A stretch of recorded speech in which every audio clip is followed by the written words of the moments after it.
Ben, I can't believe it. You and I, here, in Hollywood. I know. Look, over there, it's the famous Hollywood sign. I know, and look, over there is the famous Man's Chinese Theatre. Oh boy, I sure hope I don't waste all my photos on the first day. Well, we can't stand here pointing out famous Hollywood landmarks all day, Ben. We have a meeting with a big-time movie producer to get to. Oh, gee whiz, I can't wait.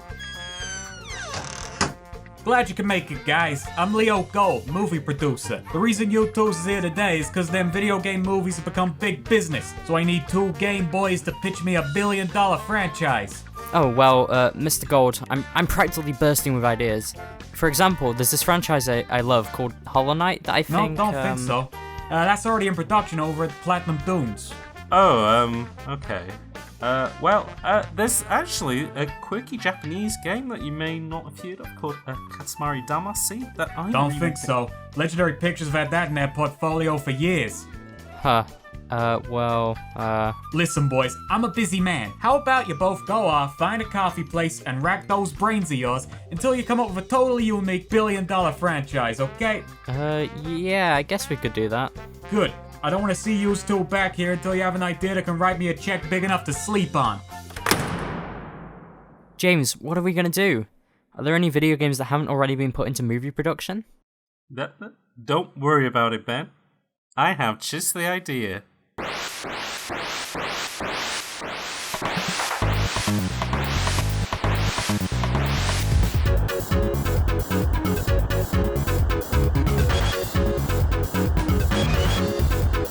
Hello, Ben, who's doing the introduction this week?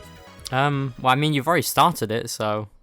Oh yeah, I guess I might as well finish it then. Hello everybody, welcome to this episode of Game Overtime. I'm Ben. We've done this before. Yeah, we did it for Coffee Break, and and the problem is that I didn't actually meant to do that on purpose that time. That literally happened on an accident. Okay, let me try it again. Hi, I'm James. And I'm Ben.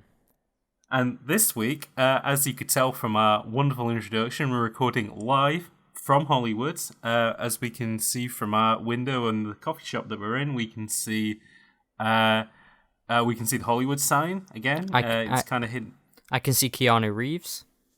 Yeah, Keanu Reeves. We just gave him a little rave. I can also see Halle Berry's over there. Give her a quick wave as well. Wow, it's just this is really just the land of celebrity, isn't it, Ben? It's almost like being in a film ourselves. Oh, is that a TIE fighter over there from Star Wars Episode 9? Yeah, it is. That's a TIE fighter. Yeah, that TIE fighter is going into a Krispy Kreme. Wow, Ben, just like us. Yeah. You know, there's not a lot of difference between actors and normal folk and TIE fighters. We're all just part of the same world, you know. So. But anyways, so as a quick explanation for Game Overtime, if you may not have heard of it before, my name is James and this is Ben, and we come up with a game prompt every week based on a very weird idea. So this week is a little bit different. We forgot how to make games.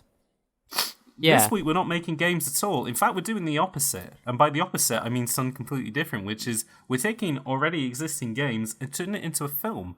The only problem is that we're going to go for games which probably, aren't films or haven't been based on films before.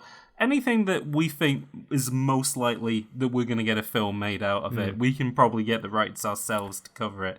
So Ben, after the boom of Detective Pikachu and the upcoming Sonic movie, we really need to step into this market and get something done. People are coming to us for our expertise. We are the Game Boys, as it were, that are going to come up with these things. I don't know if I'm totally happy with this name for ourselves. I'm going to put that on the maybe pile. If we can come up with something else, maybe for the podcast, that'd be quite good. But that doesn't matter. Okay. But I'd like to give a special thanks to a website known as mobygames.com. Moby Games, which has no affiliation with Herman Melville, who wrote Moby Dick, or any affiliation with Moby, the electronic dance artist. This seems to be a separate business to both of those things. And it is a website that you can click a button on and it will give a random game. Yes. Currently, we're both looking at the Chronicles of Riddick, Escape from Butcher Bay for the Xbox. Which I think could be a good film, personally. But the Chronicles of Riddick are already a film franchise. Are they? Yeah, I watched one. Wait, did it start as a film? Ben, I don't know what you... I mean, the guy looks a little bit like Vin Diesel. I can see what you're talking about, but like... No. The Chronicles... Nobody would go and see a film called The Chronicles of Riddick. That's nonsense. Yeah, I guess that makes no sense. It's a video... I mean, that is ridiculous, if you catch my drift. Ben coming out the gate with the big jokes already. I think this is going to be quite a good episode of Game Over Time. But yep, just as a clarification to the audiences at home, we're doing this semi-live. We don't know what games are going to come in on the random function. We have some backups just in case everything goes awry. That is very true. Also, I don't know whether you want to keep this in the recording or not. Probably not. I forgot to set a timer. I just set one. So... Fucking hell.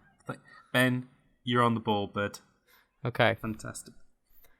So, right, Ben, we're going to hit this big button. That random button. Okay. Oh, I didn't press it. And we've got F1 Manager Professional for the DOS. Okay, for the DOS, my favourite console. Okay. Let's okay. I know what an F1 car is. They go fast. I do too. I've seen a couple of F1 films. I saw Rush, about Art and Senna.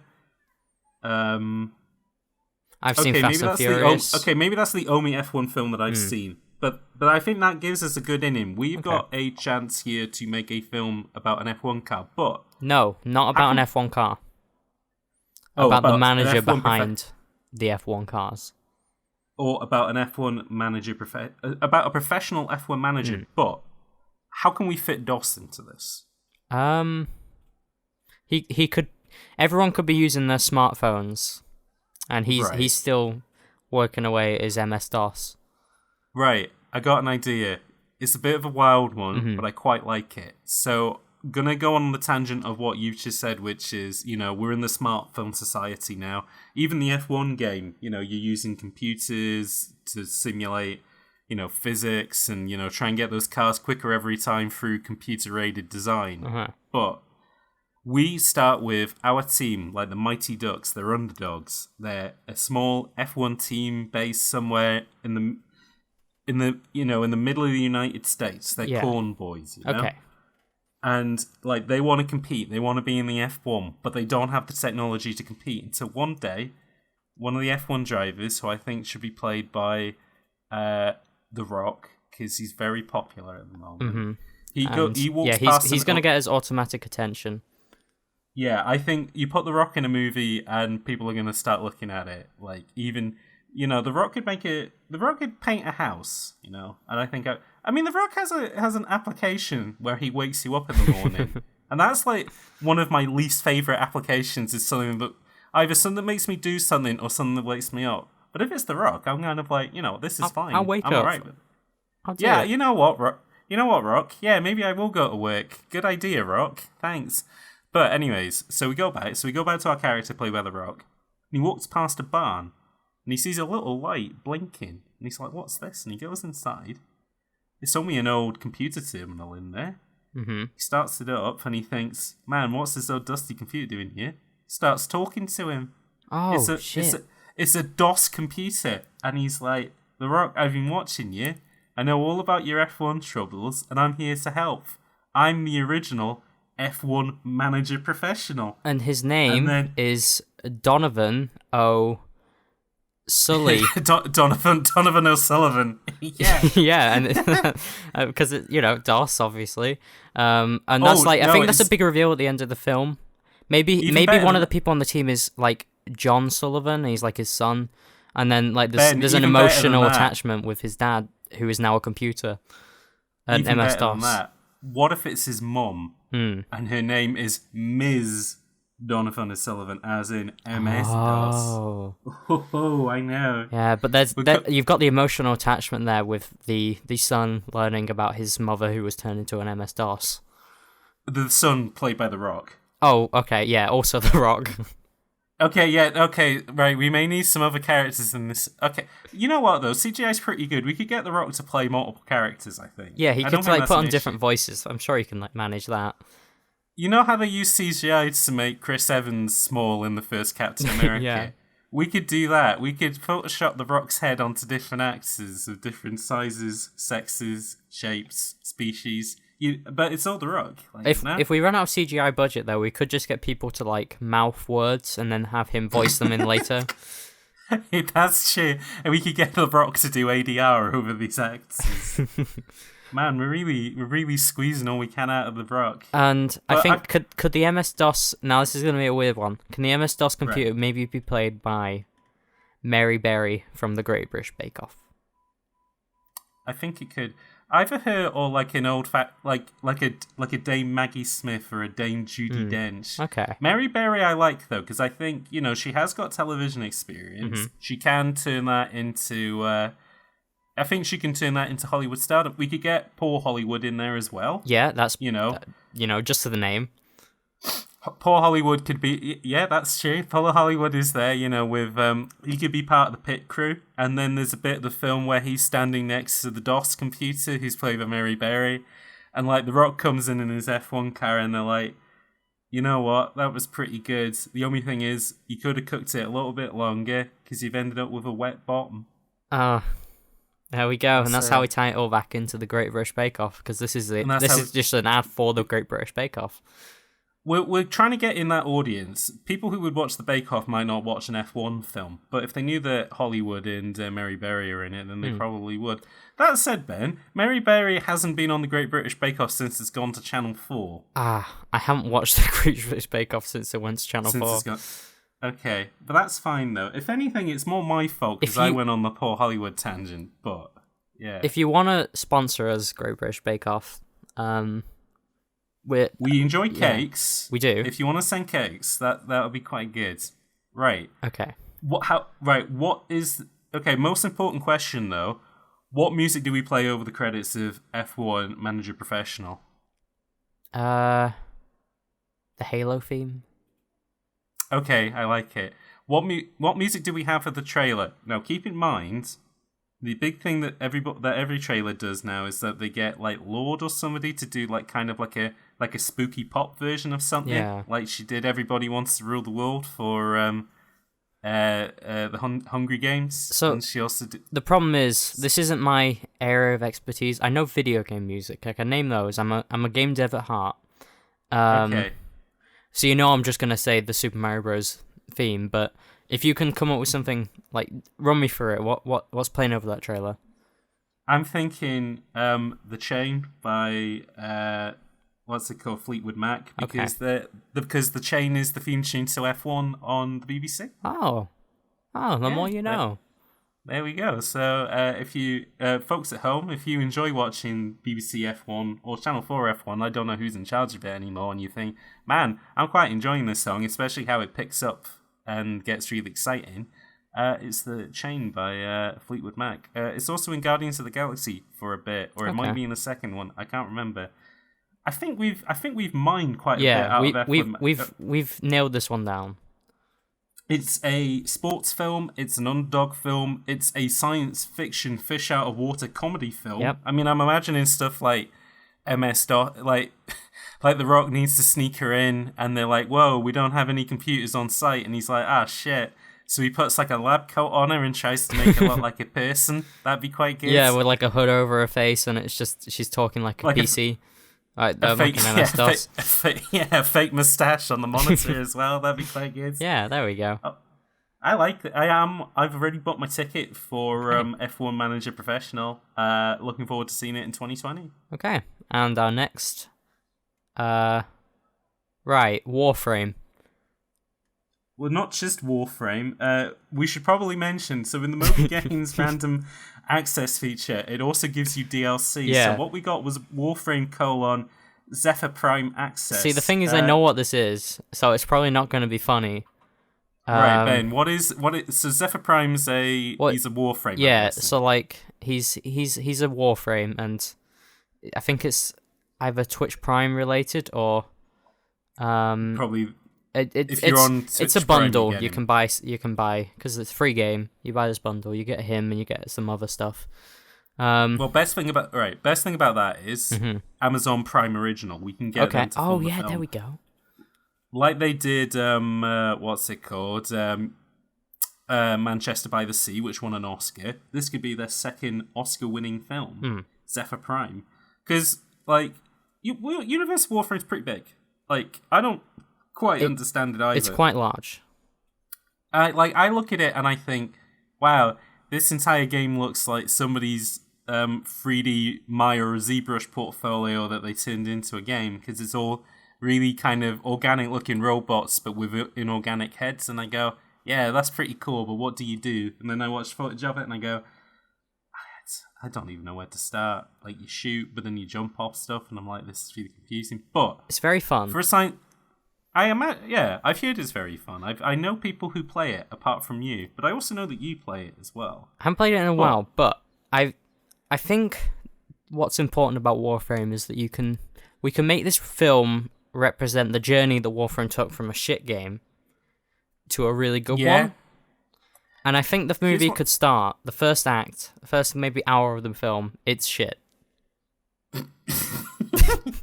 Okay, we have it so, like, people are, like, sitting in the cinema and they're just slowly like wandering away, like, no, I'm not enjoying this film, this sucks. But then at like the hour mark, the film really picks up and those people come back. Mm-hmm. Like they get a notification on their phone. Yeah, they get texts from their friends. Yeah, it's like, oh man, it's great, come back. Yeah, boys, no, you're missing out. It's actually getting. They've introduced spaceships now. Oh, it's getting nuts. Oh, they've added an open world area to the movie, and that's a video game thing. They've gone to a new cool place. Because, like, I think the first hour of the movie takes place on a spaceship, but everything looks the same. Ben, here's what I'm thinking, right? Because it's a science fiction film, which means that you've got a big universe and you've got a big concept to explain to people. But what you always do with a science fiction film is you start small. You start with a single person and they're your point of view into this world. Luke Skywalker, perfect example of this. He is your audience surrogate, where he's looking and he's going, man, this world sure is big and amazing. One day I'll hope to explore it. But he's kind of the same as you. Like, he's a farmer, he's young. Yeah, just like me. He's got ambition. You're a young farmer and you've got ambition and you live on a space planet with 2 moons on it. Don't know how that works. Do they bump into each other? Do you have like double night? Lucas, why didn't you explain this, boy, before you sold it to Disney? Like, but it's a good image.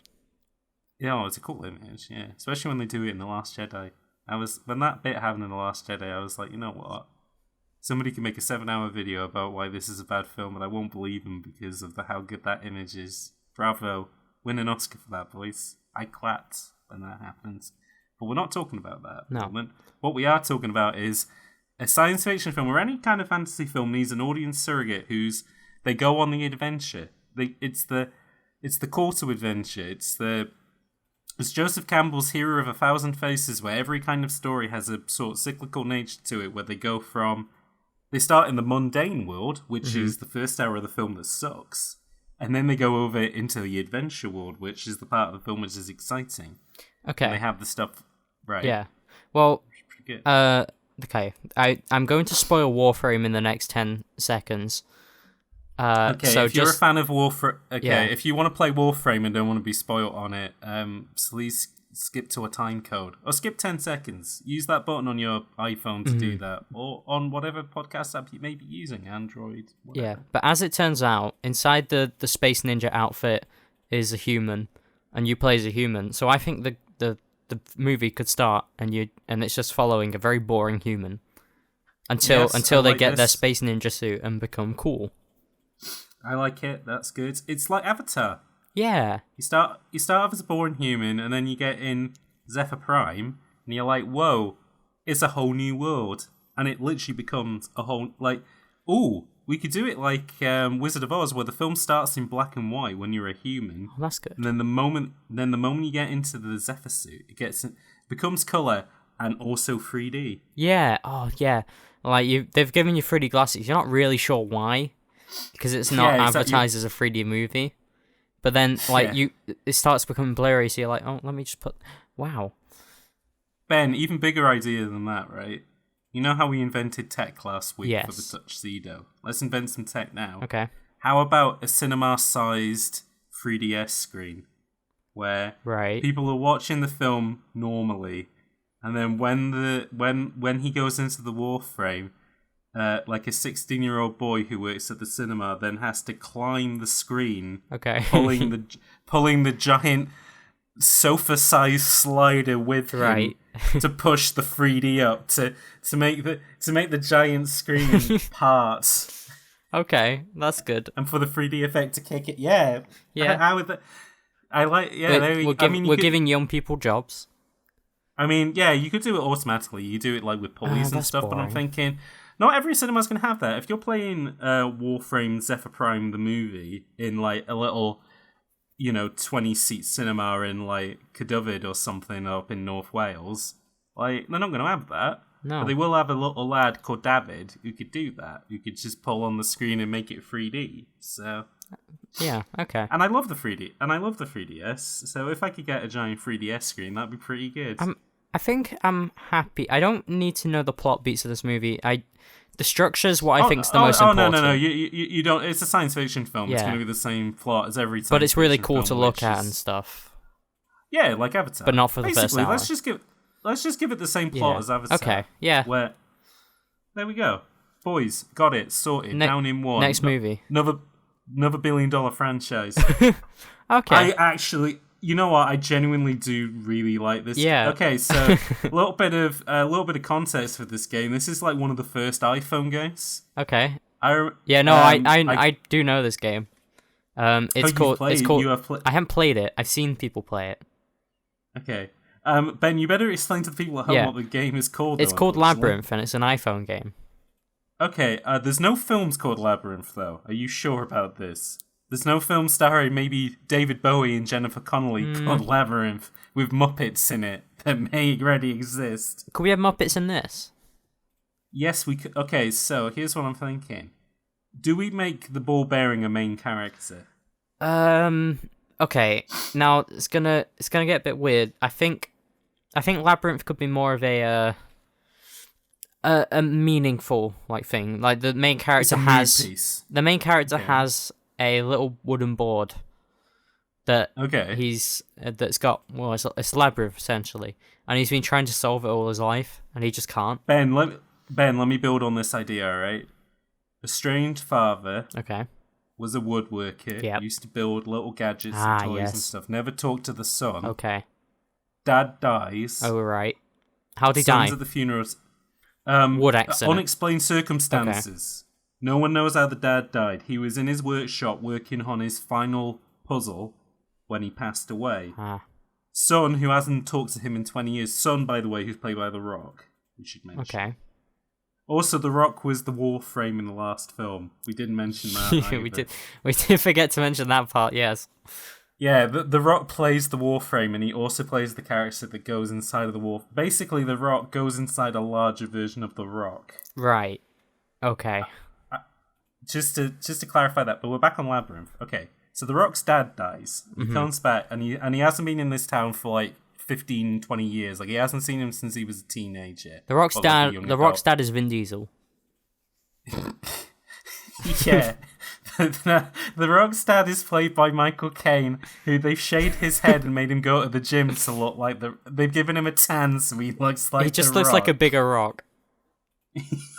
Oh no, that'd be good. What if it was just the Rock, but you have them side by side and they're just the one Rock's half the size of the other? And they've put old age makeup on the Rock to make him look older. A craggier Rock. Ooh, that's good. Okay, so the Rock's dad dies. And he does. In his will, right, so the Rock's dad dies, and then he's like, okay, what was in the will? And what was in the will was his final puzzle box, which is this labyrinth. And he's like, damn it, Dad, why do you care so much about puzzles? Why didn't you care about caring for me? By the way, turns out at the end of the film he solves the puzzle. What was inside the box? Bunch of photos of him with his dad as a kid, and he's like, shit, man. Guess my dad really did love me. Fuck. And also his inheritance money, which he is owed. Oh yeah, and also his inheritance money, which isn't much because his dad didn't make a lot of money because all he used to do was make puzzle boxes that nobody bought. So during the film we get every time he tries to solve a problem with a labyrinth box, we get a flashback to him as a kid who's like, Dad, I'm having problems in school. Well, we all have problems, son. It's just a matter of getting over them. But why aren't you helping me with that, Dad?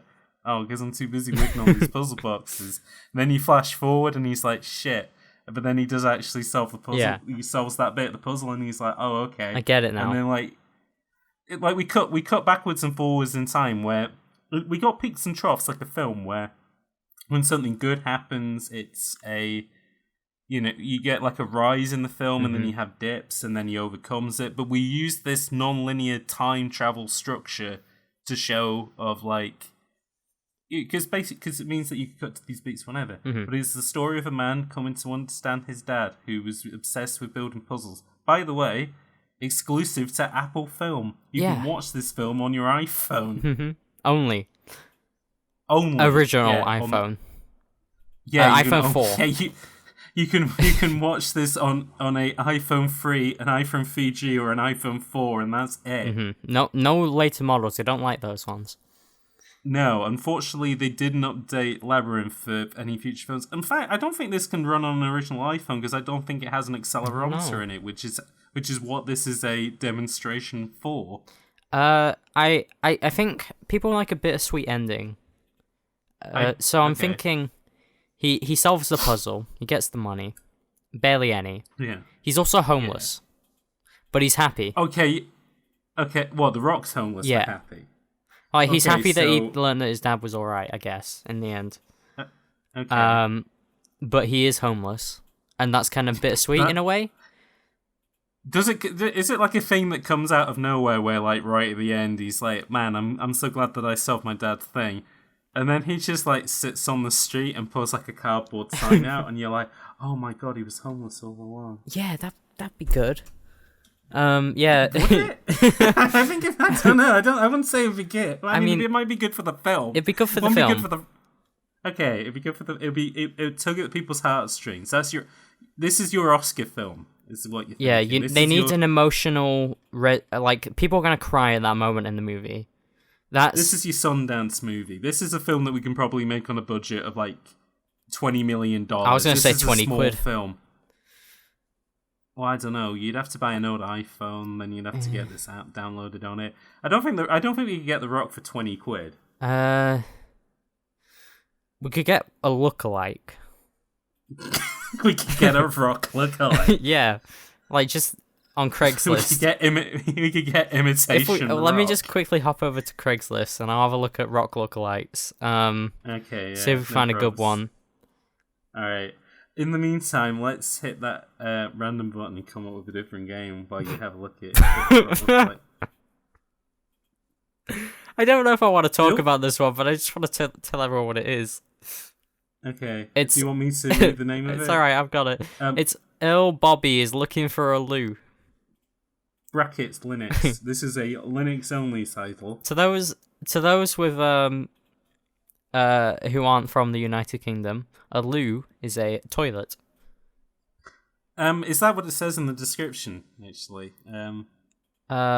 deep in the it's deep in the Scottish lowlands. Okay. Yeah, all right. So Will Bobby's he's a Scottish person then, and he's looking for a loo. He's looking for a wee. Mm-hmm. Okay. Is there a Scottish rock? Like what's the closest thing to a Scottish rock we have? Ben Nevis, I guess. Okay. Well, that's not in Scotland, unfortunately. No, not a mountain. Oh. Like a Scottish The Rock. The Scottish equivalent. Well, can we just get The Rock? Can we just teach The Rock how to speak in a Scottish accent? Just teach him Scottish. Yeah, no, I guess we could. He's one of those Samoan Scottish guys, you know. They got a ton of just like islanders who then lived in Scotland. If you go to his Ancestry.com page, it does list him off as having 1% rock, not 1% rock, 1% Scottish in him. He's got 1% Scottish in him and 2% sedimentary rock. 3% metamorphic. Oh, nice. He's partially limestone. Don't put him in. He's slightly alkaline. That's amazing. Whenever they film shots of him in the rain, it's actually just I don't know, alcohol, because they can't actually put him in water. He'll melt. Yeah, because otherwise he starts going effervescent and then he melts. I like it. Okay, so we get this. So this is a comedy, obviously. Okay. This is like a farce. Yeah. Like he's trying to look for a loo, but like every time he does, like something mad happens. Like there's like the witches from Macbeth might be in one toilet, like working on a cauldron. There might be a bank robbery happening in another toilet. I think it could be. We don't actually need to teach him Scottish because I think this is a silent black and white movie. I think this is a Laurel. From the 1910s. Yeah, this is a Laurel and Hardy type of thing, I believe. He goes into he opens one of the bathroom stores and a piano drops on him. Or like he sees one finally that's actually empty. He's like, oh man, he breathes a sigh of relief, and then a piano drops from the sky, and that's just like that subverts your expectations. You think he's finally found it, and a piano drops on him from nowhere. Not from the toilet, but yeah. And it just flashes thin on a black screen like an old-fashioned George Melee film. I mean, we can pretty much steal all the jokes from old Laurel and Hardy stuff. I think that's all right. Ben, I'm surprised. What's the term? Zoomer, Generation Z. I'm surprised you even know who Laurel and Hardy is. No, I've watched some with my dad when I was younger. Wow. Yeah. Oh wow, you know of Stan Laurel and all that. Yeah, my dad's got all his DVDs. Oh wow. Yeah. Man. You know your stuff. Yeah. You're not your form of comedy isn't just people on YouTube like going into shops and stealing stuff, which from what I believe is like top comedy at the moment. Or like what's Jake Paul style comedy? I don't know. Logan Paul style comedy. Well, we don't. Yeah, I suppose we shouldn't really talk about that. We shouldn't be making a silent movie with Logan Paul. Yeah, he's not going to be in this probably. No, or maybe we could have someone who looks like him. We make fun of him. He gets stabbed by a bagpipe. Oh, nice. We could get the Scottish equivalent of Logan Paul. There has to be one. There's a Scottish equivalent of everyone, isn't there? Ben, could we move on to another game? Because I'm trying as hard as I can not to do a really bad Scottish accent at the moment. Yeah, I'm a bit worried about that, so we'll move on. Just in case Hamish Black listens to this podcast, because we are trying to appeal to big YouTube stars out there. Please listen to this podcast. Please like and subscribe if you can. Ben, what's this game? This looks neat. We've got Tip-Off for the Game Boy. Okay. Oh, it's a... It's a sequel. It's a sequel to a sequel. Ice hockey game, isn't it? No, it's basketball. Oh, it's basketball. It's a bit okay. Okay. I mean, we can just. It's basically We can just make Space Jam, but without. Space Jam, but they're Game Boy characters. Yeah, they're not. There's no monsters. No, the monsters are okay. So we could have like Game Boy characters come in. So we have Mario from Super Mario Land with his bunny ears. He comes in. He's one of the Monstars, or he's on the good side actually. On Link's the bad, Awakening. There. On the bad side, we've got like Wart from. Wait, no, who's the antagonist of Wario Land? It's Wario, isn't it? So in the first Mario Land game, it's an alien called like Tatanga. Tatanga, I think it is. Tatanga. Yeah. And then in the second one, it's Wario. Then I can't remember who the boss is in Wario Land 1. I know Captain Syrup's a baddie, but I don't think she's like the main villain. And then in Wario Land 3, it's a big clown whose name it's off on the tip of my tongue. And then in Wario Land 4, it is the Golden Diva. But we're not talking about Wario Land 4 because that's a Game Boy Advance game. That's not right. So we've got characters. We can have Charizard in it. Okay, I like it. Mewtwo is one of the baddies. We can have the Tetris blocks. They can be on the good team. Here's what I'm thinking. Yeah, it's a Game Boy in like the 1990s, and some lads play in it, and then he sees that the NBA playoff finals are on. It's the Chicago Bulls. It's what's his face? Michael Jordan. Yeah, I was about to say he's alive, right? Yeah, Michael Jordan. Okay, so we can get him. We're making it. We're doing a period piece, so we're gonna have to use some of that Avengers tech on him to make him look younger. Him and Scottie Pippen, right? They're all in it, and then like this Game Boy, it's like watching the television at the same time, and it's like man, one day I wish I could like go up against those boys. And then like in the middle of the night, the Game Boy like opens like a little spaceship, and all these little grey boys come out, and then they go and find a sports like a sports manager to manage their team, played by The Rock. And they're like, look, we want to go up against the NBA. We've got skills coach. And he's like, okay, but I'm going to have to like train you in the ways of NBA. And so we got basically it's another underdog story. Okay. But with little Game Boy characters. Yeah, and later in the movie, you see all the baddies crawling out. Okay. And then they join the NBA. They go straight to the head of the NBA, and they're like, look, these little Game Boys, they got mad skills, yeah. So sub us in the team, and we could have like a. Is there an evil version of Michael Jordan, like in NBA lore? I mean, Michael Jordan is kind of his own evil version of Michael Jordan, unfortunately. Can we have like Dark Michael Jordan, who's just like it's like Dark Link, but he's Michael Jordan. It's just Michael Jordan. He looks in a mirror, and the shadow version of him pops out. It just looks like Michael Jordan's shadow. He just walks into the NBA offices and he's like, "Yeah, I want to go up against Jordan." Yeah, that's good. There we go. I think, yeah, okay, I quite like this. Also played by The Rock somehow. Right. Yeah. Well, yeah, no, The Rock's playing Michael Jordan's shadow. He doesn't have a voice, but he makes some like noises, I guess, when he walks, and The Rock recorded those, so we can put him on the poster. Noises. Yeah. Oh yeah, The Rock's going on all these posters. Even though he's just a sound in the movie that you can hear, and it could be anyone, but it is The Rock. I'm kind of thinking The Rock's probably going to go on our this episode of Game Over Time's thumbnail. I might not even draw him. I might just use a photo of The Rock. I think that'd be quite good. Potentially. It could work. It could work. Ben, how close are we to coffee time? I think. Well, I mean, our coffee's just got here. We did order it like half an hour ago, but. Yeah, I know. Our coffee's stone cold. Could we order another coffee? Actually. Right. Okay. We'll wait for that. And when we have it, we'll talk about some coffee break time. We'll do whatever we do on coffee break. Okay. How are we feeling about tip off? It's good. Do you think this could make money? No. Okay. Let's put that. Yeah. Let's put that in the bad maybe pile. We got quite a good ones in the good maybe pile. This one's going in the bad maybe. This is like desperate maybe. Yeah, in case all the other IPs explode. Good plan. We go back to tip off. Anyway, it is coffee time. That random button. Oh, it is actually. Yeah. Oh, okay.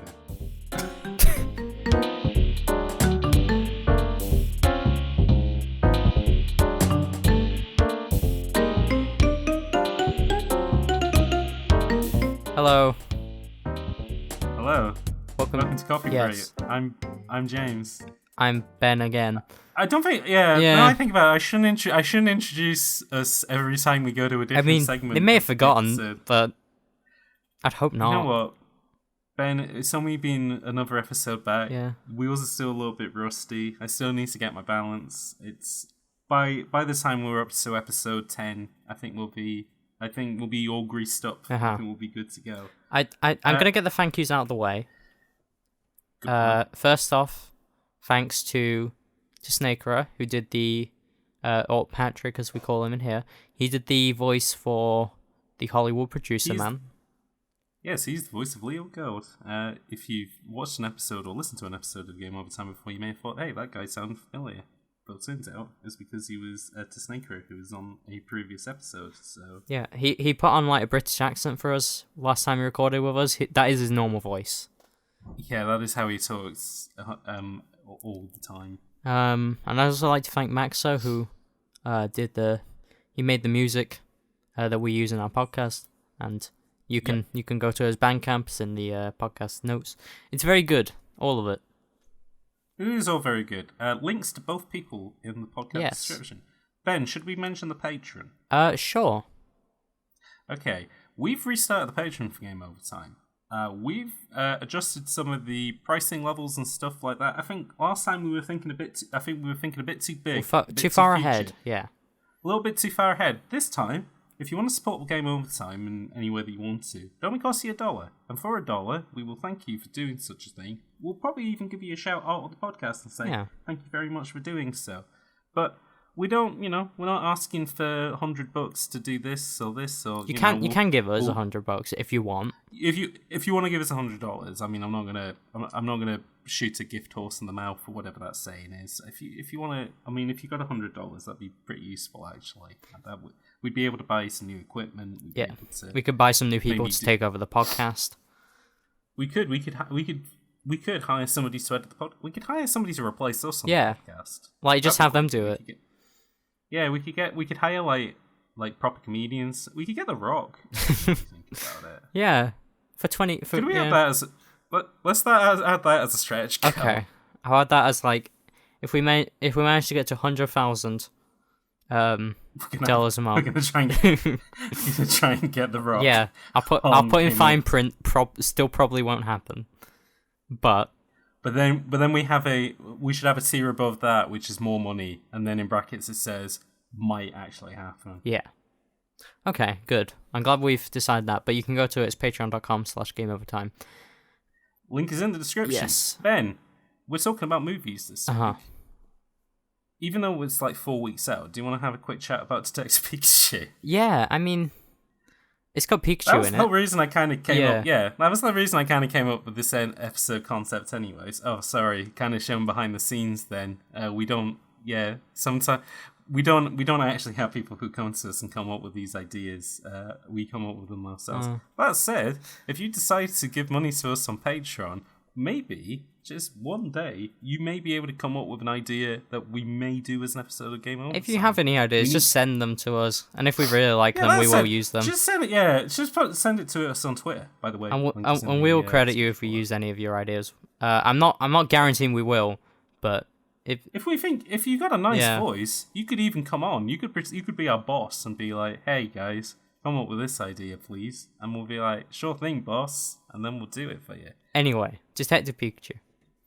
Detective Pikachu, starring Pikachu, Bulbasaur, Psyduck, Charizard, Mewtwo, he's in there.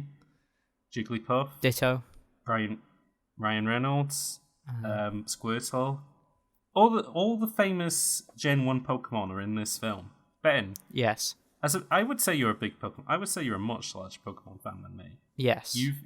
You've played more Pokemon games than that. I mean, I played a couple. You've played more. Red and Blue are like the only ones I've played. Plus Pinball. I haven't played those ones. Wow, wait, what? You haven't played Red and Blue? Well, I played a little bit of them. I don't like. Have you played the remakes though? Leaf Green and. Yeah, I play Fire Red. Oh, okay. No, I played Leaf Green. Okay, they're pretty much the same. I mean, they are just straight remakes. Well, I mean the originals, and I don't like them. Have you played Pikachu Let's Go and Eevee Let's Go? No. Not really interested. No. That's how much of a Pokemon fan you are, that when they do Pokemon games that aren't like regular Pokemon games, you're like, nope. It's just Gen 1. I'm just not a big fan. Like, Gen, you know what? Played Art Gold, played Sapphire and Emerald and Omega Sapphire, and the Diamond, Platinum, said Art Gold. When are they remaking Diamond and Black Platinum? 2, White 2. When are they remaking Diamond and Pearl? Been going on about it for ages, the fans, but it'll happen. They're gonna remake Red and Blue again at some point. Because they actually no, they did, because that was Eevee and Pikachu. Okay, so they're gonna have to remake Silver and Gold again. Yeah. Look, they got remade on the DS. You can still play those on your 3DS. It's not like I feel like they remade Gen 1 again because the only way to play those games is through, well, not really, but like you have to have a Game Boy Advance or a DS Lite. So. Okay, well, that's true. That's okay. But I play a lot of Pokemon. You a light Pokemon expert, maybe a mild Pokemon expert. So, what was your opinion on Detective Pikachu? Mm-hmm. I quite enjoyed it. It's a very good movie. I enjoyed it quite a lot. Well, even as somebody who's not a big fan of the Pokemon games, and not a big fan of game to film adaptations, which have mostly been, they haven't all been rubbish, but mostly it's kind of like they're either trying to fit too much in, or they're not doing enough, or like it doesn't feel like they understand the property. Is my big one. Yeah, I would say. Well, sometimes that works. Like I quite like the Super Mario Brothers. I wouldn't recommend the Super Mario Brothers movie to somebody if they were a fan of like, oh boy, I can't wait to see Mario on the big screen, because it is not that. But it is. Yeah, that's the problem with a lot of them. Like the Resident Evil movies, I hear they're fine. Like them. They like if I was a massive. Well, I mean, I like the Resident Evil games, but I wouldn't say I was like an RE. Like not to the point that like watching those films fills me with rage because they did this wrong. Why isn't this character doing this thing? But that's why I like RE7, because they kind of scaffold that stuff and say, hey, let's just restart from scratch. But what are the Prince of Persia films? Okay, I like that. I watched that one a while ago. Assassin's Creed, it's okay, but also really weird. It's more like an art film than an action film. There isn't a lot of action in it, so, which is okay. That's fine. But Detective Pikachu, I like it. I like how it's a well-realized version of Pokemon. It feels. I think going with Detective Pikachu rather than doing a straight Pokemon movie was a good angle. I think if you had gone in and you tried to adapt, because the story of Red and Blue is essentially, hey kid, going on an adventure. Oh boy, I can't wait. And then they and then you hit all the beats. You go through the tunnel. You push the ice blocks. You do this, and this. But it's a bit shit. Well, it's not so much shit, but it's like that stuff that it's like watching a football match where it's kind of like you're either watching it because you want to see people who are like at their absolute top of their game doing like playing sports at its best, or you kind of think I would rather be playing this than watching this. I think it works well for a show format in that you can have these little mini adventures throughout the region in all these different areas, but like considering how much ground there is to cover, you're gonna miss a lot of it in a movie. Meanwhile, having it through the prism of Detective Pikachu is quite a good idea, because it's one of those concepts that kind of works even if it wasn't Pokemon, where it's like you could imagine this film like a kid's.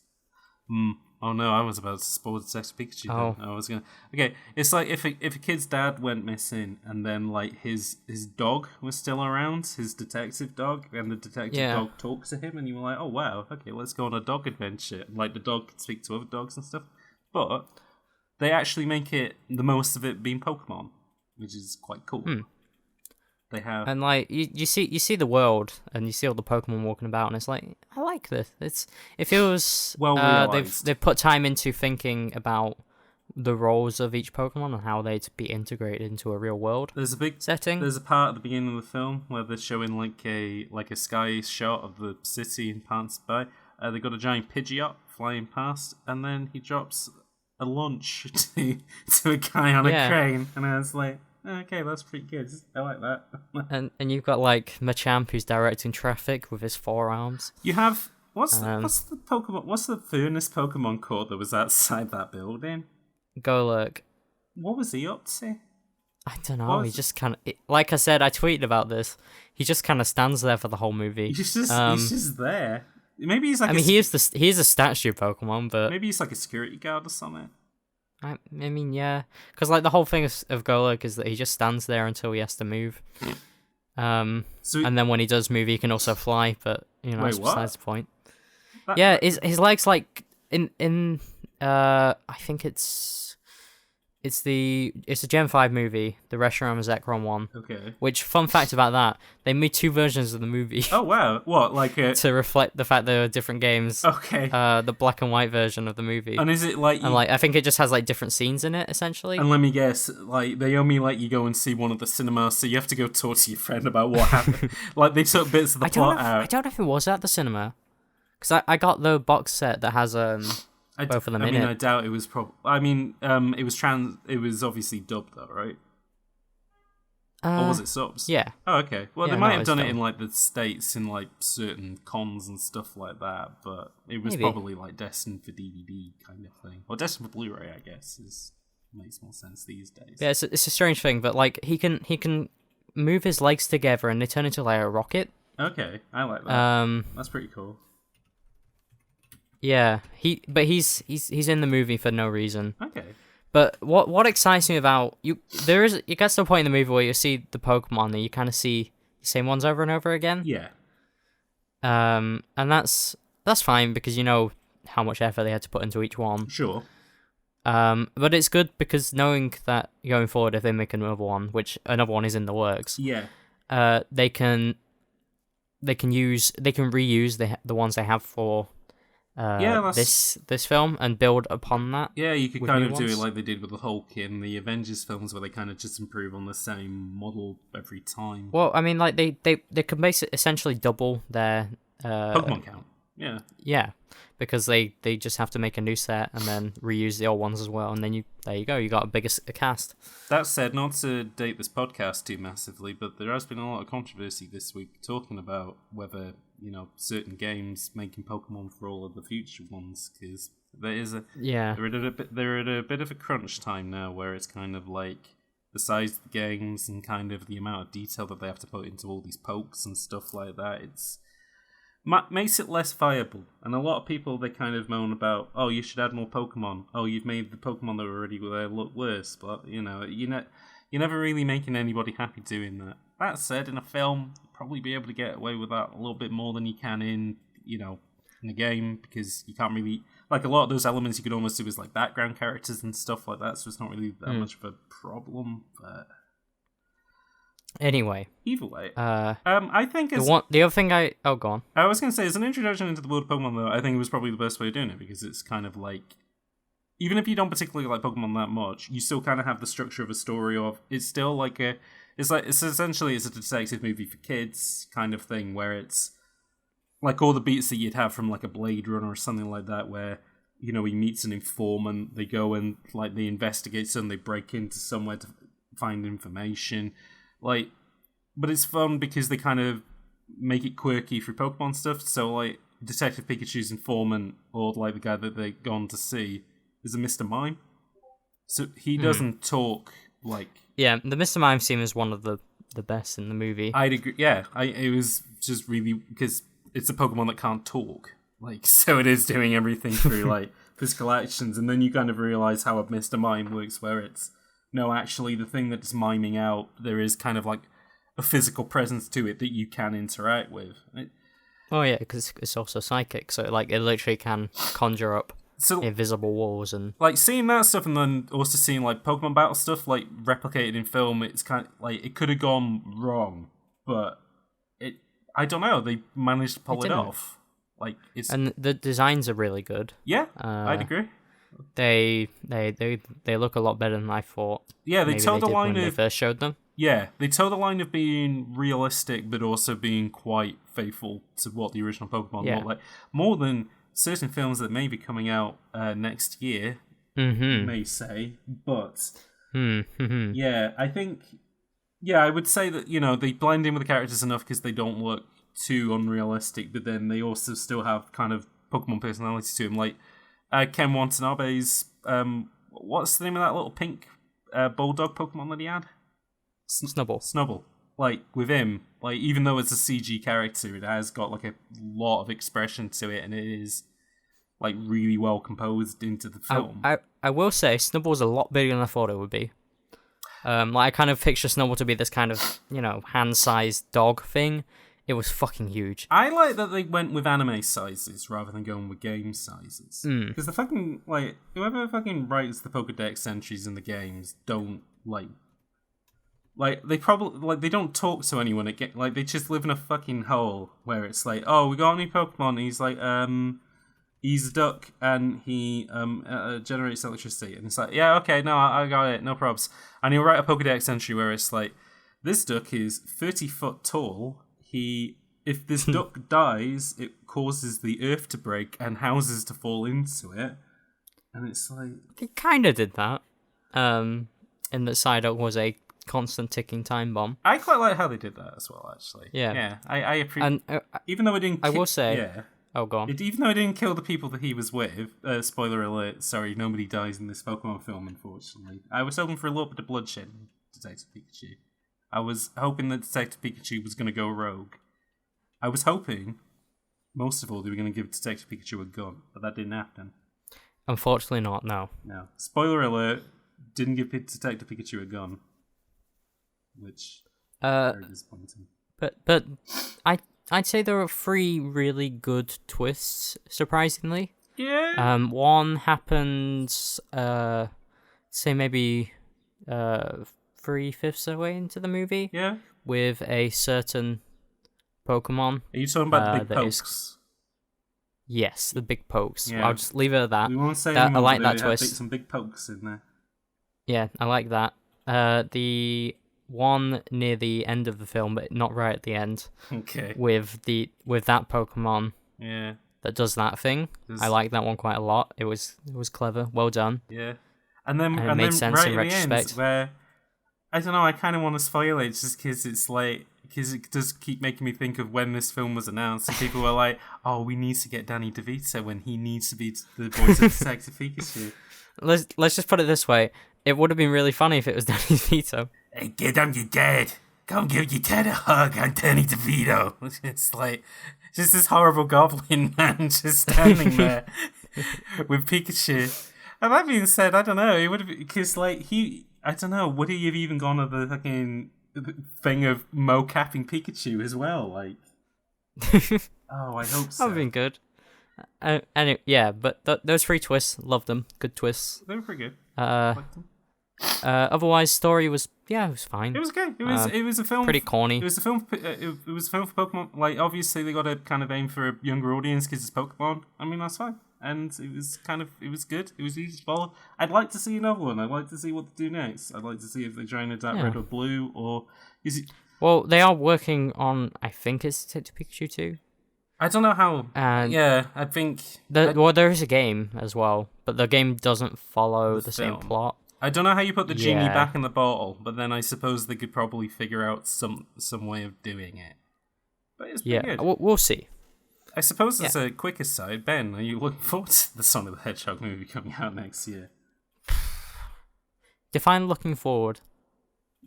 Okay, I'll ask 2 questions then. First, will you go and see it? Yes. Second, do you think it will be a good film? No. Okay, fair enough. I'm gonna look. I think it'll be a fun film to watch. You think it's gonna Does that count? Like a trashy film, like a film? Yeah. You'd enjoy the badness of it. Yeah, like the Mario Bros. Movie. No, the Mario Bros. Movie is actually good. No, this is the film is that it's not like Mario. Ben, have you seen? No, I guess not. No. No, Ben, that's what I mean. You can't talk shit unless you've seen it. I guess It's on YouTube. You can watch it for free. Good. No one's chasing after the Mario Brothers movie. It's got a really good performance from Bob Hoskins. He is a very good Super Mario. Dennis Hopper's okay as Bowser, even though he doesn't really play Bowser that much, although he does appear at the end, and he looks like Giga Bowser from Melee. So I think Sakurai saw that film and said, "Damn, I wish that guy was in my game." And guess what? He put him in the game, Ben. He did. They put Goombas in that film, and I really like how they look, because rather than being little guys with big heads, they're really big guys with small heads. That's good fun. And the designs do give me some sort of uncanny valley. I would love somebody to make like an indie game which is either like a Mario game or like a side scroll and beat 'em up, but it's the world of the Mario Brothers movie. Oh god. Oh, could you imagine like a Final Fight style game with like really big sprites with that? Oh, I guess I could. Like an SNES, like an old-fashioned SNES. Oh yeah. Yeah. If anybody out there who listens to us is also really good at doing sprite art, I'd love to see that. I would do it myself, but I'm not very good at doing the sprites. Is the only thing. But that would be tip top. I would love a side-scrolling beat 'em up version of the Super Mario Brothers movie. Ben, in that film, Yoshi's in it, and he is a proper dinosaur because Thingy came out the year before, Jurassic Park. Also, there are mushroom people in that film, and the king is actual mold who occasionally grows into places to help out the Mario Brothers. There's a bit where they're falling through scaffolding, and then there's all this mycelium there to catch them like a giant trapeze net. Huh. And it turns out at the end, well, basically they got this technology in the film called like devolution race, where they turn people into like whatever the devolved form of what they were before. They turned the mayor of New York into a monkey, which is pretty good, even though that's not how evolution works. That's what they used to turn King Koopa into a dinosaur. And basically that's what they used on the king. And then the king turns back to normal. He looks like Sean Bean. Pretty sure it's not Sean Bean, but Yeah, because he evolved from mushroom. So there you go. Okay. Well, thanks for spoiling the plot. Yeah, you don't need to watch Super Mario Bros. Movie. Yeah, you don't need to watch a lot of it now. You should still watch a bit though. But you're not looking forward. It's okay. So you're gonna watch something, but you're not looking forward to it. No, not really. I think it might be okay. I'm tentative. Anyway. Yeah, I think it's gonna be a fun fish out of water thing. Sonic, they haven't got Sonic right in a long time. In my argument, I don't think this film's gonna be finally gonna crack the nut. But I'm willing to give it a try. You know. I think. Anyway, we have a. I'm out of coffee. Oh yes, and we do have a deadline to hit as well, so we should probably get back to coming up with these film ideas. But before we go back, I just quickly like to say, if you like the podcast, tell a friend. Yes, spread the word. Spread us around. Like and subscribe if you're on YouTube, and on iTunes. If you'd be willing to leave a review, it seems like it would help a lot. It would. We got a couple, but we could use some more. It would push us up the charts. We are the first result if you Google Game Overtime, which is pretty good. But some more stars would help because that would get us up the thing. Also, if you know anywhere on Reddit that likes podcasts, other than r/podcast. Yeah, other than r/podcast, where we've already posted quite a few links to our or I say let us know, but if you want to post it on Reddit, we'd be much appreciative. Yeah, you don't have to let us know. Essentially, if we get one more listener next week, then we'll know that somebody out there did something, and we'll thank you very much for it. Okay. Right, Ben. Right. Back to the typewriter. Let's go with these big films. Yes.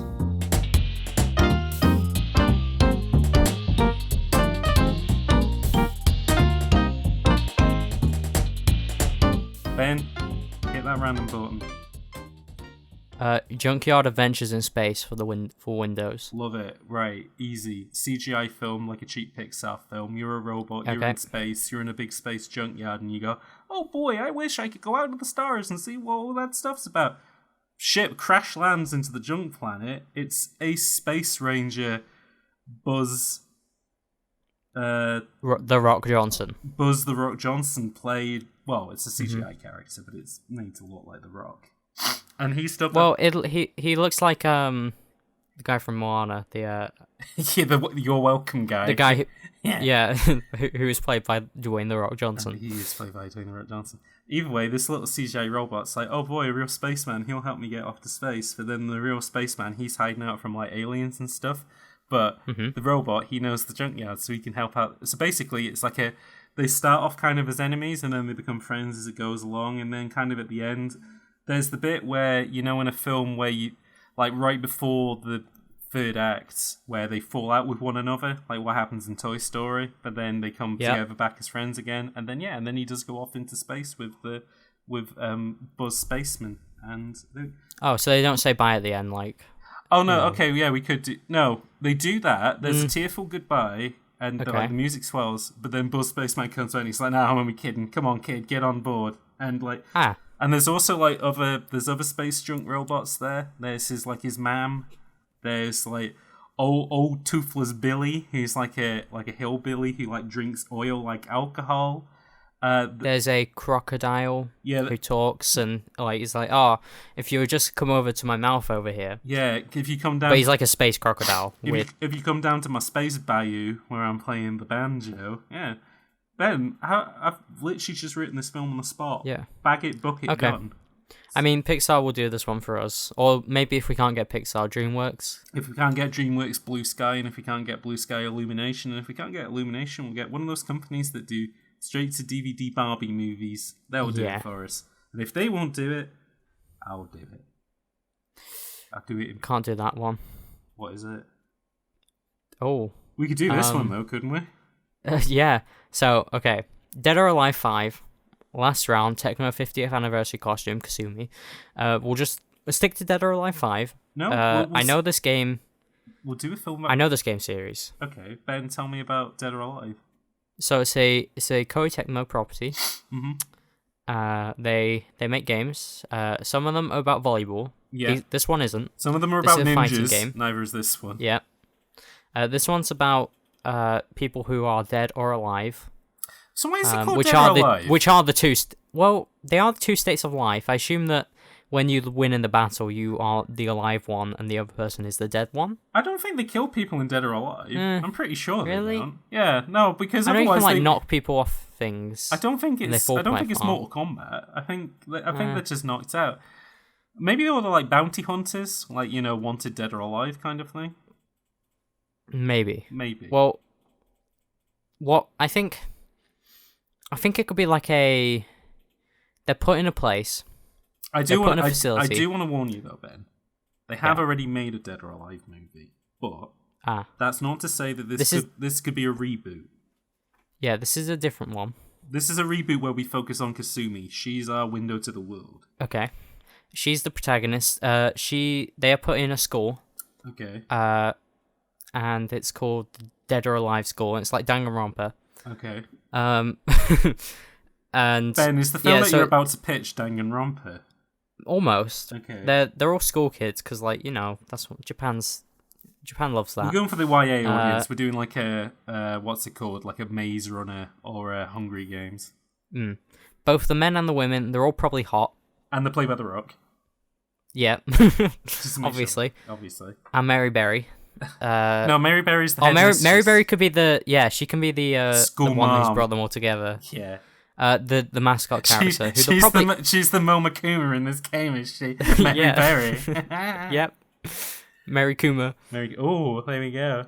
There we go. And they're all tasked with not killing each other. Well, almost killing each other. They're going to be dead or alive by the end of it. But they have to fight and game each other to death. So essentially what you're pitching me is Fight School. Film. Okay. Real talk outside of the concepts of this episode of Game Overtime, I would actually genuinely love that film of just a boarding school that gets locked up and they turn it into like a fight pit. That's a great idea. I want to say if you initiate the death fight, you get an advantage. Okay. Yeah. Like they give you a gun? I guess you could just ambush them. I think essentially it's like a fight can happen anywhere, and a fight can be called at any. There's only like certain times of the day that a fight can't be called, and it's like early in the morning or late at night because they need to sleep. But essentially, a fight can happen at any time. Is there then a class trial where they figure out who the fight killer is? But they don't need to because they know who did it. Well, maybe they don't. Maybe they don't witness the fight. But like they look at the crime scene. They're like, okay, you see these footmarks on the floor where the dust has fallen over that got knocked over when the victim was pushed into it. This is clearly like a specific karate fighting stance that we know that it's the touch of death, Jordan uses. Okay. Yeah, we know that Jordan uses this fighting stance often. Okay. Because Jordan will probably be like, I don't know. There's probably a Dead or Alive character called Jordan. I was going to say I've been thinking of the supermodel Jordan, unfortunately. So I was very confused. Oh no. And then when they've been figured out, a big karate man comes in and punches them to death. Mary Kuma pops up and says, a body has been discovered by 3 people. You better find out who did that. Well, I think that's what Mary Berry sounds like. She's a lady. Yeah. Have you ever seen her cook? Have I? Well, I mean, I've seen The Great British Bake Off. Oh, but you've never seen her own cooking show on the BBC? No. Oh, it stresses me out. Like watching an old person use a knife is like, it's like watching a baby play like near a glass table. Like I get like proper heart palpitations. So just like. But James, she's probably more skilled with that knife than you are. I don't fucking think so, mate. She's got like proper arthritis. Like she's. Oh, does she? Oh no. She's struggling big time with that knife. And I don't think she's that skilled. All she does is like make pies and stuff. Ben, you could do that. That's easy enough. Yeah. Anyway, this is a mystery fighting movie. Okay, so I like it. That's a good genre, mystery fight. I don't think anyone's tackled that one yet. It's like got good action scenes, but also a good mystery. Yeah, you know what? The Rock doesn't make any sense of this film. This film needs to be all small indie actors or like up and comers, unknowns. This needs to be. Can we still have Mary Berry as the? Yeah, we still have Mary Berry. Yeah. Well, yeah. But like the main actors. It's like one of those like small films where you get like a big celebrity in it to hook people in, but they only do like a day shooting and that's it. And then a lot of it's either ADR off camera, or it's kind of like they're not actually on the set, they're on a telly, which makes sense for Mary Coomer anyways. So, yeah, no, The Rock doesn't make... this needs to be like a small Blumhouse film, I think. This needs to come out just before Halloween, in the middle of October. We're aiming for peak teen market here. This is for kids who are like, yo, I want to go see a scary film on Halloween, but not too scary. And I want to see it with people who are like me, and I want to have a laugh. And this is the film for that. Yeah. And it's called Dead or Alive 5, Last Round, Temco 50th Anniversary Edition Costume Kasumi, PlayStation 3. Bit of a mouthful, and then below it says, a mystery fighting movie, first of its kind. Coming to cinemas 2020. Yeah. Ben, hit that hit that rando. Marlon Brando rando. Superbikes 2. Easy. Sequel to the original Superbikes. Not sure what that was about. Right. Okay. What's the... Just more. Oh, it's an arcade game. Okay. Arcade motorcycle racing game featuring 9 riders, 12 bikes, and 11 tracks. Could we just do Fast and Furious, but instead of Fast and Furious, they're on motorcycles? Ben, I want to say that there's a film that exists that I think it's called Talk, where that is the concept of the film is what if it was the Fast and the Furious, but with motocross? But that film didn't get a sequel, so we can do that. Oh, we can just do it. Yeah, okay. This has now become Talk 2. Superbikes Talk 2. Yeah, there we go. No, Talk 2, colon, Superbikes. Talk 2, colon, Superbikes 2. There we go. Okay. Right, okay. I can't remember what the plot of Talk was, though. I literally think it is like the Fast... Okay, some of them are like bank robbers and they use like dirt bikes to do that, and then some of them are undercover cops and they do dirt bikes as well. Also looks like an arcade game. That's how we tie it back. There's a guy riding a horse, but also he's riding on a motorbike, and it's a good action scene where he's, on top of a horse with a motorbike. There's a guy he's got horses in the back. I can't remember how the rest of that goes. Yeah, no, I'm just gonna hit the random button again. Here we go. That's going in the good movie. Oh, over 1,000 jigsaw puzzles for Windows. Now, I'm thinking we do an anthology film. We're not doing. I was about to say it's like you've got 1,000 little stories. Yeah, 1,000 about different people, and they all come together in the end. It's going to be a lot, Ben, because it's over 1,000. Here's what I'm thinking from a visual standpoint, is that these are all people who are like solving puzzles in their lives. Like some of them, they're in prison. They might be like in an old folks' home. They might be on the beach, drinking white wine with a husband. They may be in space. But every time they complete a puzzle, that's the scene of the next scene. Like that's the shot of the next scene, and the camera moves into the puzzle. And that's ooh. But then you learn that they're somehow all connected, I guess. Oh, they're all connected by puzzles, yeah. Yeah. Oh no, it turns out that all the people who are making puzzles all have the surname Jones, and they all come together. Okay. And it's like We Are the World. It's like a really long music video, is what I'm thinking. I'd like to note that there are exactly 1,029 pictures. What? That's not 1,000 puzzles then, is it? Well, it's over 1,000. Is that the name of the game? Is over? Okay. Yeah, it's over 1,000 jigsaw puzzles. Man, that's a bit of a rip-off. It's like, oh boy, over 1,000. I can't wait for 100 more puzzles. Oh wait, no, it's just 29 more. Okay.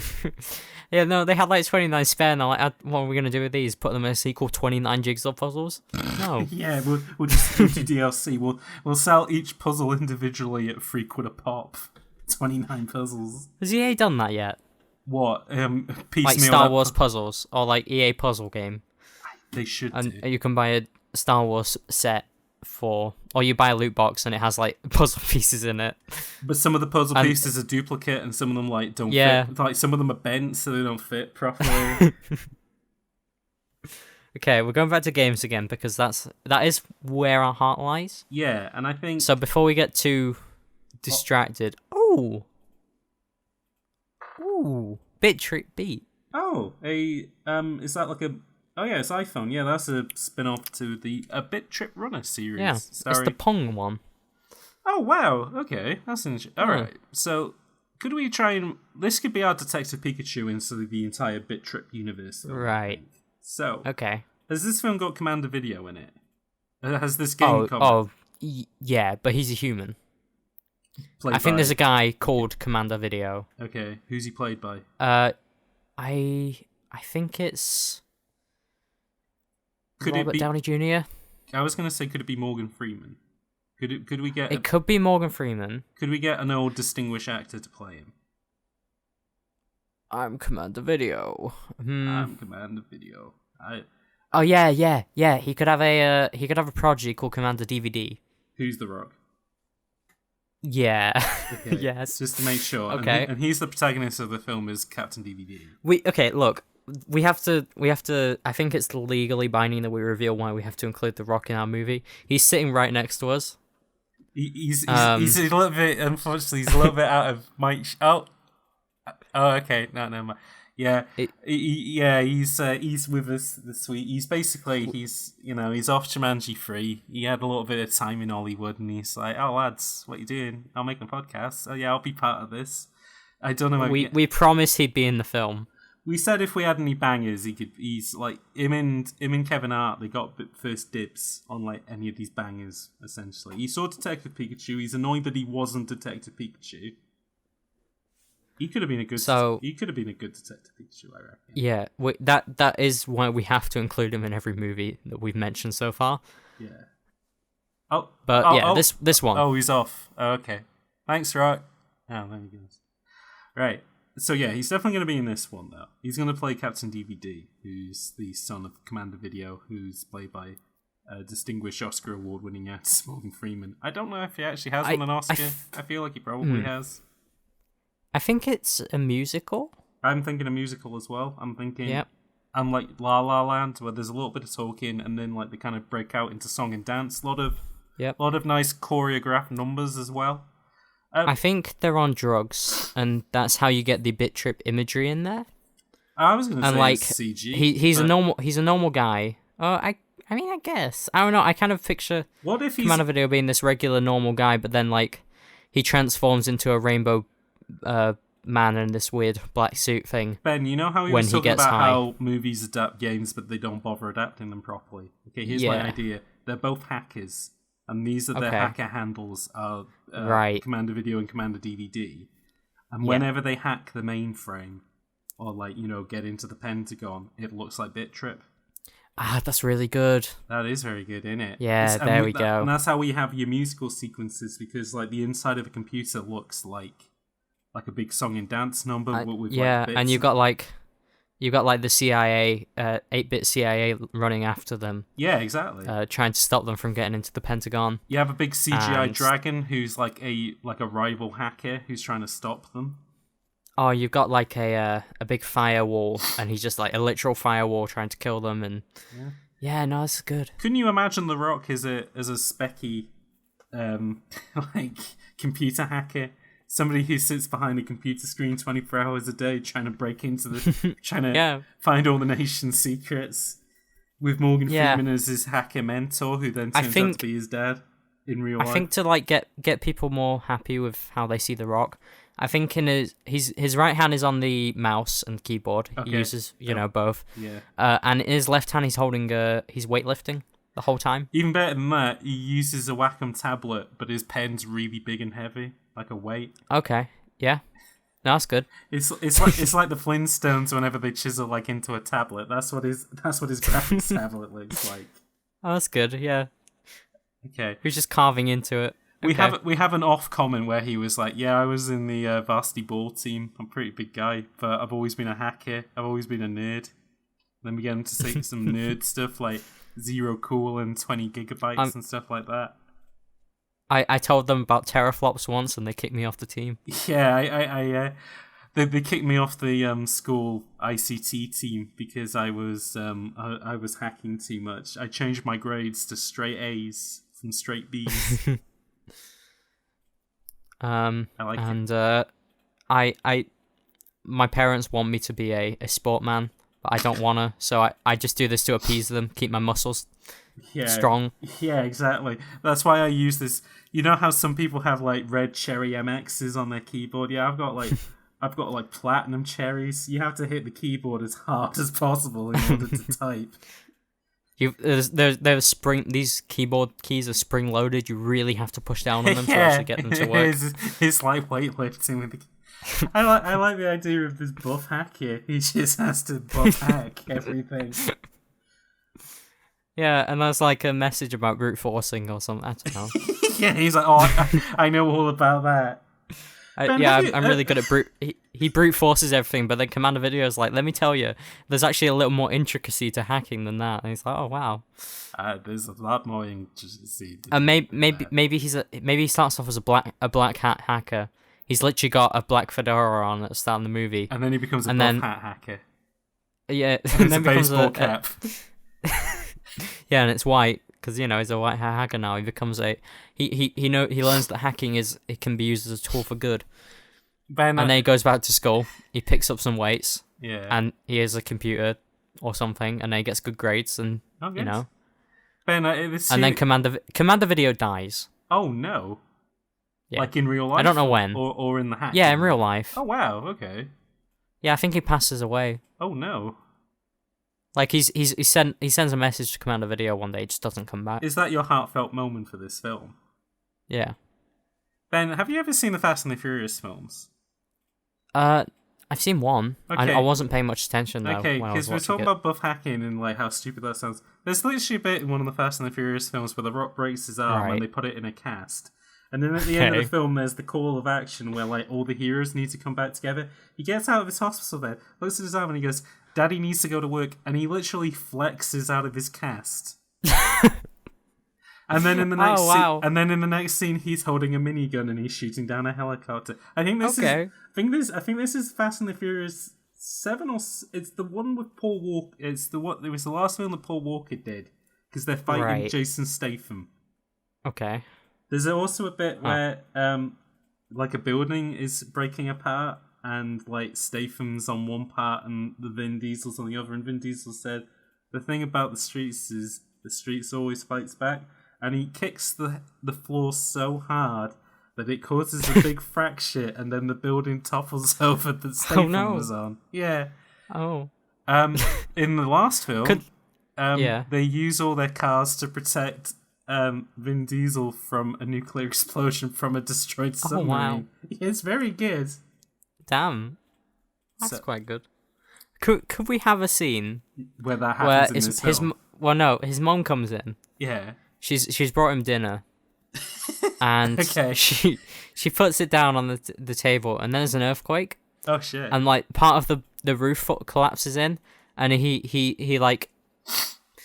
stands up with his hand still on the mouse, and just like stops the roof holds from the ceiling on up. His mum. Yeah. And he's struggling. It's like, and he's also having to like hack at the same time. Yeah, and he has to like make a decision. Okay. Between what matters more in life, hacking or his he's mom. Gonna tough it out. He's gonna do both. Yeah. He's so strong that he manages both. Okay, it's a good movie. I don't know how it ends. We don't need to. We'll leave that to the writers' room. It ends on a cliffhanger. It ends on Commander Video. He's driving, and then his car explodes, and it flips over, and then another car gets out that blew it up, and it's Jason Statham, and he's playing Commander Bad Video. Oh shit! He's Commander Betamax. He's the villain. He could be Commander VHS. Yeah. Oh no, because Commander VHS. Oh no, yeah, okay, yeah, he's Commander VHS. He's not Commander DVD, and he's not Commander Blu-ray, who's in the next one. He's an even smaller rock. Yeah.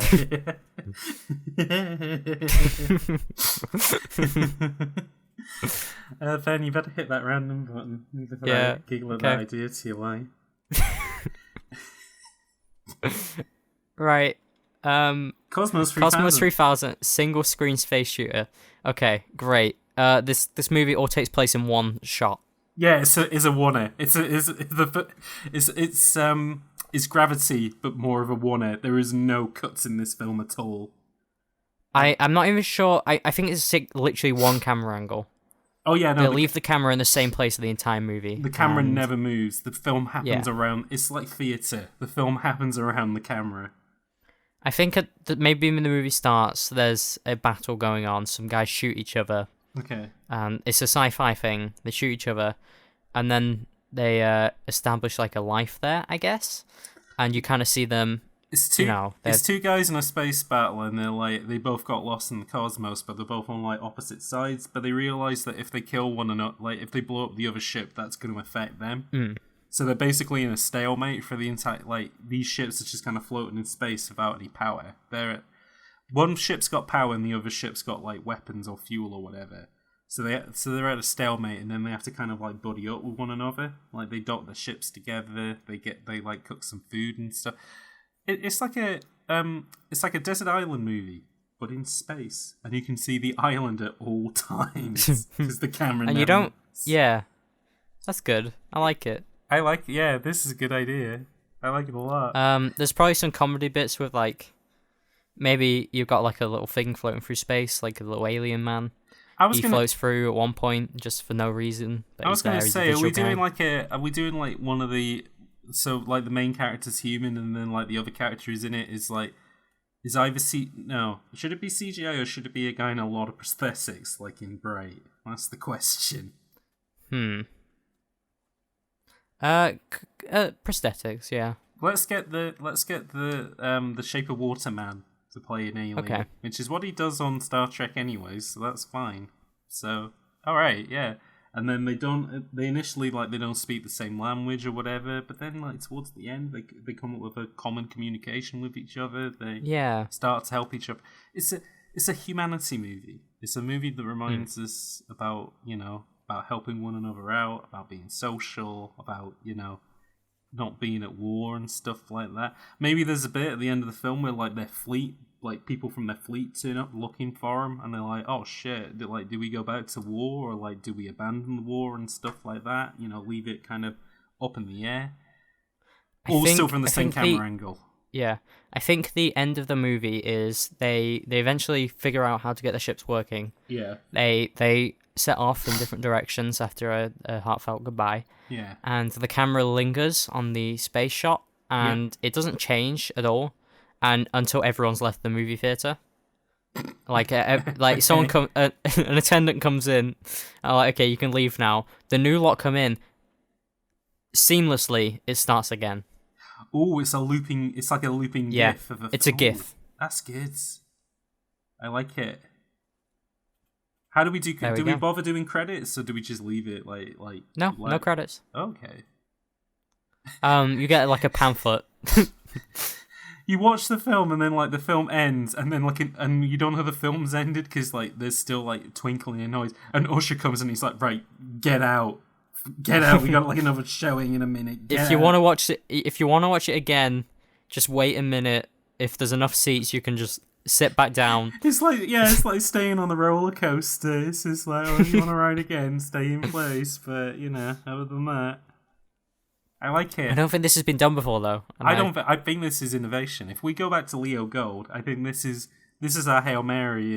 I think this is it. Cosmos 3000. We don't explain the name of the film. We don't actually have the title of the film in the film. We have that's just on the poster. Yeah. Like, the poster kind of sets it up as this. There's no trailers. We booked the trend of most people have like portrait style posters. We don't. We have our poster looks like the film. Even better, our poster is the film running on a small screen. No, literally. Yeah. Ooh, I there we go. Okay, I like this. I think this is the one. Yeah, this is the one. This is pure innovation. This is the future. This is the best thing that we've come up with so far in this list. Yeah, of films. No, I possibly even say in our career. Wow, I don't even think it needs The Rock. That's how good this idea is. I mean, we'll put him in it anyway. He's shaking his head. Okay, so I think we're gonna have The Rock. He'll be a cameo. I think he's gonna be floating through space at one point. He's gonna be the voice of one of the ships. That'd be good. He's going to be the commander of like one of the ships. Okay. He's nodding at that. He likes it. Okay, yeah, good. Cheers, Dwayne. Nice bud. Great, perfect.